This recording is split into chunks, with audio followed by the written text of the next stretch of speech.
Vamos para o nosso último encontro? Nosso último encontro é sobre o teatro brasileiro. Rapaziada, não se esqueça, literatura são 3 gêneros. O gênero lírico, poesia, gênero épico, heróis, e o dramático. Pelo amor de Deus. Dramático não é de arrancar cabelo. Alto da Compadecida é uma comédia e é gênero dramático. Porque quem escreve teatro é chamado de dramaturgo. Sim? O que tem em particular no teatro?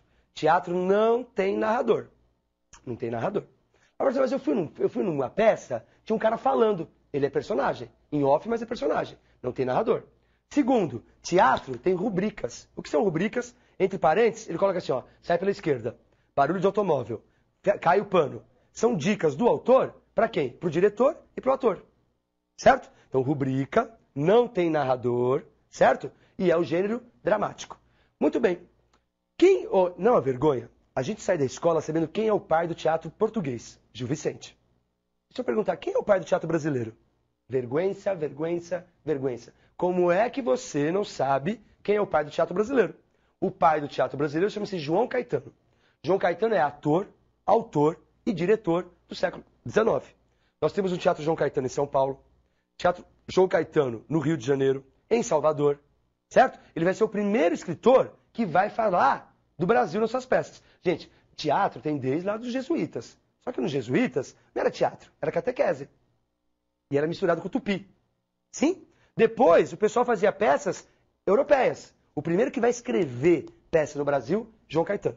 Mas ele não é o principal autor do século XIX do teatro. O principal dramaturgo do século XIX chama-se Martins Pena, era do romantismo, e a peça dele mais famosa é O Noviço. A gente chama de teatro rocambolesco. Sabe como é que é o teatro? Rocambole? Sabe? Uma cena inicial que tem uma confusão, vai enrolando, enrolando, enrolando, enrolando, enrolando. Só na última cena, quando está todos os personagens no palco, é que se resolve o imbróglio. Tá certo? Você já ouviu falar de uma peça chamada Trair e Coçar é Só Começar? Essa peça é um fenômeno no Brasil. Faz 15 anos, ininterruptos, que está em cartaz. 15 anos que a peça nunca saiu de cartaz. Troca os atores, vai seguir. E é assim. Primeira cena tem uma confusão no telefonema e vai virando um bololô, no final que se resolve disso. Tudo. Chama-se teatro rocambolesco. O Noviço é assim. Tá? A peça de Martins Pena, século XIX. O Zé de Alencar fez teatro. Machado de Assis fez teatro. Mas quem é mesmo o grande nome do teatro brasileiro? Que não é o pai do teatro brasileiro, mas é o Shakespeare brasileiro. Quem é o Shakespeare brasileiro? O pai do teatro moderno brasileiro, Nelson Rodrigues. Todo ator homem, um dia quer ser Hamlet. A maturidade de um ator é um dia fazer o papel de Hamlet. No Brasil já foram Hamlet. Paulo Altran, Antônio Fagundes, Marcos Rica, o Wagner Moura, que eu acho muito cedo, ele ainda não tinha idade para fazer o Hamlet, mas, né, um pouquinho de pretensão, mas tudo bem. Pretensão também é importante na vida. O grande papel masculino no teatro é o Hamlet, Shakespeare. Toda atriz brasileira um dia tem que fazer Nelson Rodrigues. O Nelson Rodrigues é o grande escritor para mulheres do Brasil. Ele é o nosso Shakespeare. Qual vai ser a primeira peça dele importante, que vai inaugurar o modernismo no teatro brasileiro? Vestido de Noiva. 40 e pouco. Essa peça até hoje é maluquíssima. Se você não for com algumas informações, você não entende nada. Para começar, o palco está dividido em 3. Realidade, delírio e sonho. Tá certo? Então o que acontece? Peraí. O que está acontecendo? O que está acontecendo? Se você não se situar, você não entende nada da peça. Certo? Uma irmã vai morrer e ela estava casada com um rapaz, com o ex-namorado da irmã.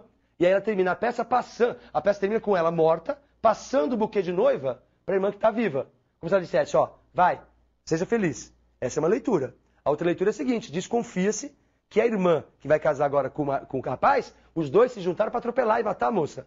Então pode ser 2 coisas da peça. Passar o buquê pode ser, não sinta culpada, case e seja feliz, porque eu também já tinha roubado ele de você. Ou pode significar, vai, você é a próxima, você é a próxima. E neste momento, Nelson Rodrigues pede para tocar 2 músicas juntas. Tem uma rubrica, deve-se tocar 2 músicas ao mesmo tempo. A marcha nupcial e a marcha fúnebre. As 2 músicas têm que tocar juntas. Por quê? Porque a morte de uma significou a possibilidade de casamento da outra. Porque nessa peça, amor e morte estão intrincados. Vestido de noiva. E ele tem várias peças. Ele adora cutucar a classe média, sobretudo numa parte mais hipócrita da classe média, que é a sexualidade. Ninguém assume desejo. Olha o nome das peças. Bonitinha, mas ordinária. Toda nudez será castigada. Perdoa-me por me traíres. Essa é engraçadíssima. A mulher trai o marido e ela, ao longo da peça, vai convencer que a culpa é dele. E no final ele pede perdão. Certo? Então, Nelson Rodrigues, ele toca sempre nessas questões da sexualidade. Nosso grande autor, nosso Shakespeare, mas não é o pai do teatro brasileiro. Bem? Outros autores importantes do século XX. Podia citar vários aqui. Dias Gomes, aquele que fez Salamandaia. E o Dias Gomes fazia teatro. Mas ele foi tão perseguido pela ditadura que ele desistiu e foi fazer novela. Chegou lá, também foi perseguido. Ele escreveu o Roque Santeiro, escreveu O Pagador de Promessas, O Santo Inquérito. Esse gosta de mexer muito com a igreja. Ele cutuca bastante a igreja, tá certo? A hipocrisia da igreja. Dias Gomes. Podia citar Gianfrancesco Guarnieri. Vocês lembram do Mundo da Lua? Aquele seriado que você pegou na sua infância? Lembra do Vô? Aquele é o Gianfrancesco Guarnieri. Ele fez uma peça chamada Eles Não Usam Black Tie. Qual é a história? O pai é um esquerdista, líder sindical, etc. E o filho cresceu e virou um pelego, puxa-saco de patrão. E aí vai ter uma greve e vai ter um confronto entre o pai e o filho, entre esses dois universos. Maravilhosa peça. Eles não usam black tie. Podia citar aqui Ariano Suassuna. Ariano Suassuna está vivo e ele escreveu O Alto da Compadecida. O Ariano Suassuna, gente, ele é xenófobo cultural. Ele diz, não quero nada que não seja brasileiro. Ele foi secretário da Cultura de Pernambuco, na época do Chico Sainz, lembra? Maracatu Atômico? O que ele fez? Ele nunca patrocinou, nunca teve dinheiro do governo de Pernambuco, enquanto ele foi secretário da Cultura, para o movimento Mangue Beat. Eu falei, que é Mangue Beat? Ele não fala punk, ele fala punk. Ele não fala funk, ele fala funk. Certo? Porque ele é radical. Eu só quero as coisas do Brasil. Maracatu, tudo que seja brasileiro. E aí ele resgata a tradição ibero-medieval nordestina. Tem muitas coisas do Nordeste que só tem lá e que tinha antes na Península Ibérica e coisas que só tinha na Idade Média. Então ele vai resgatar a tradição ibero-medieval nordestina. A grande peça dele é o Alto da Compadecida, uma comédia rasgada, lembra? Do Chicó e João Grilo? Não sei, só sei que foi assim. Né? Tudo bem?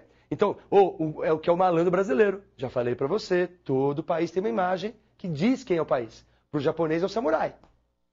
Por que o americano adora arma? Porque ele ainda acha que ele é o delegado, faroeste. Certo? Que tá matando o índio. Todo argentino é arrogante, porque ele acha que é europeu. E nós, brasileiros? Qual que é a nossa principal imagem? O malandro brasileiro. E o Chicó e o João Grilo enganam até Jesus Cristo. Mas não porque eles são do mal, porque eles querem sobreviver. E aí Jesus quer puni-los e quem vai intervir? Quem vai intervir é Nossa Senhora. Por isso que é o Alto da Compadecida. Ela vai se compadecer e pedir para Jesus liberar o lado dos dois. Ariano Suassuna, Gianfrancesco Guarnieri. Podia ficar aqui, Oduvaldo Viana Filho. Tem um monte de autores bons no Brasil. Mas eu quero terminar nossa fala com uma coisa bem contemporânea. Uma peça de 2001. Há quem diga que seja a melhor peça feita nos últimos tempos, que vai mudar a história do teatro brasileiro. Chama-se Novas Diretrizes em Tempos de Paz, do Bosco Brasil. Está vivo. A peça de 2001.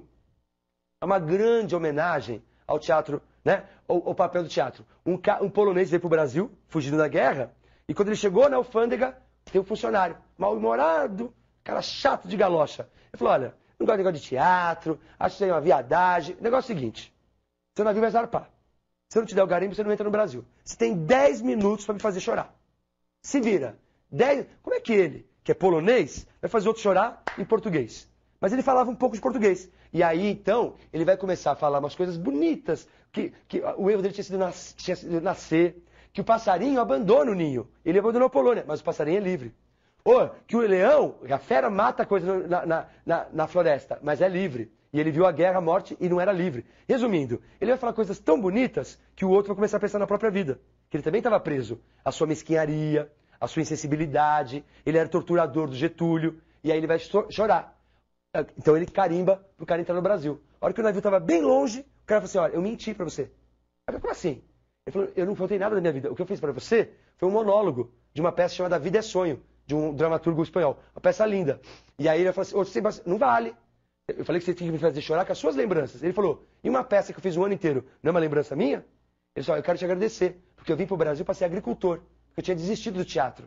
Não existe função para o teatro na guerra, mas agora eu descobri para que serve o teatro. O teatro serve para sensibilizar pessoas como vocês. E aí eu ficou nervoso. Falou, olha, acabou, eu não quero mais discutir nada, vai embora daqui. Ele falou, você quer que eu vá embora? Nessa peça tem um personagem chamado Segismundo. Que o personagem chamava Segismundo. Gente, vamos combinar? Só deve ter 2 Segismundos no mundo, né? O personagem e o cara da peça. Aí ele ficou interessado. E a peça termina com ele contando a história. Então é uma grande homenagem ao teatro. E qual é o papel do teatro no mundo? Vocês são de uma geração que abandonaram o teatro. né? Vocês são da geração do cinema e só vão ao teatro quando é stand-up comedy. E eu já falei pra você, stand-up não é teatro, é show de humor. Sim ou não? Você precisa resgatar o teatro na sua vida. Porque o teatro tem essa função, nos humanizar. Aliás, eu já falei pra você várias vezes na primeira aula nossa. Você tem que botar arte na sua vida. Ou eu vou puxar a brasa pra minha sardinha, que é literatura. Não precisa ser literatura. Ou fotografia, ou dança, ou música. Alguma arte você vai colocar na sua vida. Porque é a arte que faz a gente ser gente. Você sabia que faculdades de ponta de medicina estão colocando no currículo História da Arte? Por quê? Porque os médicos são muito frios. Pega médico velho e médico jovem. Médico jovem, você conhece só essa região da cabeça dele. Você tem? Tem alguma alergia? Quanto tempo tem o sintoma? Chama o próximo, por favor. Você conhece isso aqui dele. Médico velhinho. Conversa. 1 hora depois, ó, você não tem nada. Você só queria faltar no serviço. Tá aqui o testado. Porque ele é humano. Ele conhece gente. E para eu conhecer gente, eu tenho que colocar arte na minha vida. Foi claro, gente? Não? Então eu espero que você tenha entendido tudo. Novamente, agradeço muito a paciência de vocês comigo esse ano, a tolerância. Vocês sabem que foi um ano difícil para mim, problemas familiares, pessoais, e vocês me entenderam muito. Vocês são extremamente... eu não tenho como agradecer, vocês são extremamente generosos comigo. O que eu posso dizer para você é o seguinte, professor bom é aquele que o aluno supera. Se eu daqui a alguns anos encontrar você, se eu não for mais feliz do que eu, mais realizado do que eu sou profissionalmente na minha profissão e mais encantado com a vida, não valeu a pena. Então eu espero que você, para o meu trabalho ter sido bom, você tem que superar a minha vida. E eu tenho certeza que você vai ser muito mais feliz do que eu, vai ser muito mais feliz do que eu na profissão e muito mais realizado, tá bom? Porque você merece. Beijo no coração, obrigado por tudo.